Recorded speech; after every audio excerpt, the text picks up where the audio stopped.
আসসালামু আলাইকুম। বরাবর মতো আজকেও পুকুল খেতে আসা। পুকুল ক্ষেত বলতে কলা ক্ষেত। 2 দিন ধরে প্রচুর বৃষ্টির কারণে হয়তোবা খেতে পানিও জমে গেছিল। কিন্তু এই যে আমাদের কমলি শাকে পানি আসলে হইলেও পানি থাকে না। আর এটা ভালো তো, এই জন্য পানি থাকে না, এটা ওটা প্লাস পয়েন্ট। জানি না সামনে শীতে বা খরানে কীরকম পানি হইবে। এখানে গাতার ভিতরে হয়তো বা পানি নাই, তো যখন বৃষ্টি হয় তখন পর্যাপ্ত পানি থাকে। আসলে অতিরিক্ত বৃষ্টি আর অসময়ে বৃষ্টি, এটা এই দুইটাই হয়তো বা মানুষের ক্ষতি হয়ে দাঁড়ায় বা ক্ষতি করে, এটাই স্বাভাবিক। কিন্তু এই যে আমার নবিলা বা বটবটি দিছি, এখানেও পানি যখন বৃষ্টি হয়েছে গত 2 দিন ধরে এই প্রচুর পরিমাণ বৃষ্টি, আসলে তারপরেও পানি নাই। সকালে এসে দেখি পানি নেই। যা হোক, বটবটি গাছগুলো আমার প্রায় উঠে গেছে। আজকে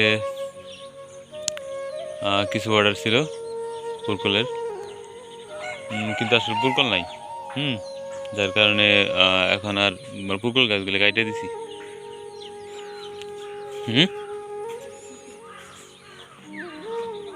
পুরকল গাছগুলো কাটে দেওয়া, এই জন্য পুরকল নাই, পুরকল কমে গেছে।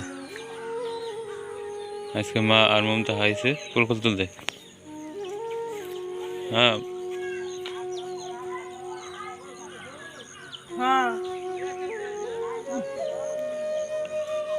এই যে পুরকল চালু, এই যে আম্মু দেখো, বেশি বেশি করে পুরকল তোলো।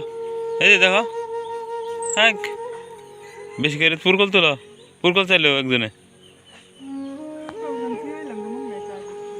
কুটকা ছাড়া নগল পাবো কি যায়। ওই যে দেখেন উপরে বড় হয়েছে। কি মাও, পুরকল তুলবা না তুমি? আজকে 2 কেজি পুরকল দিতে হবে একজনের। ওঠাও তাড়াতাড়ি।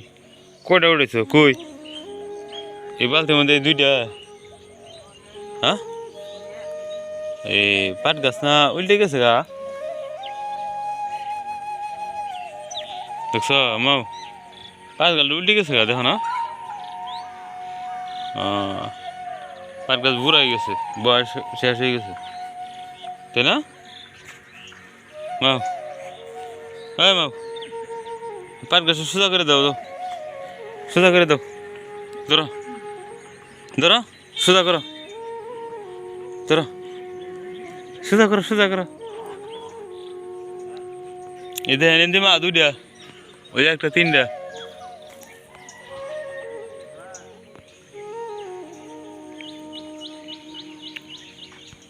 গাছ ছিঁড়ে যাবো না, টান মারেন কবি।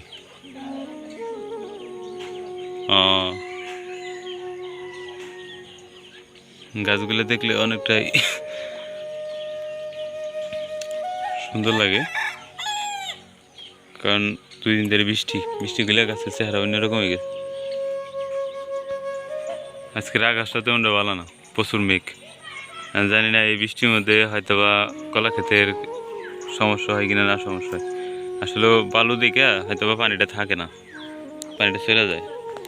আর রোদ উঠলেও সমস্যা হয় না, কারণ 1 ইঞ্চি নিচেই হয়তো বা উপরের বালুটাই সাদা থাকে, আর 1 ইঞ্চি নিচে পানি। কলার মাঝখান দিয়ে যে বটবটি এবং সিম দিছিলাম, পর্যাপ্ত বৃষ্টি হইয়া এটা মাটি চাপা পড়ছে প্রায়। বটবটি, সিম, ভেন্ডি এই 3টা দেওয়া, কিন্তু যদি দিন না করে হয়তো বা এগুলা মারা যাবে।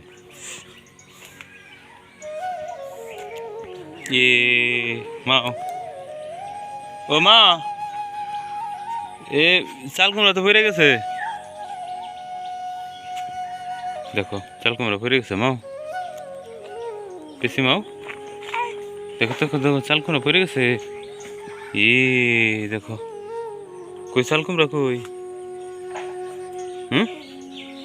ওই যে চাল কুমড়া পানির মধ্যে পড়ে গেছে প্রায়। খুঁটি এনু কম, খুঁটি গাড়াই হয় নাই।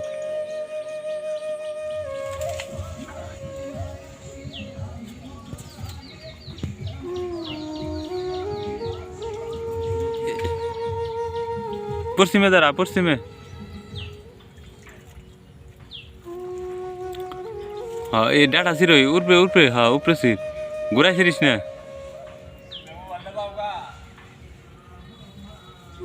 গাছ ছিরুকা সমস্যা নাই।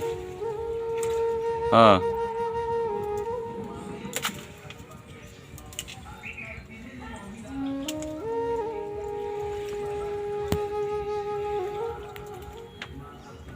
কয় কিলোর মতো হইব? 3 কেজি না খাবো। তাই নাই বাড়তি আছে না কি?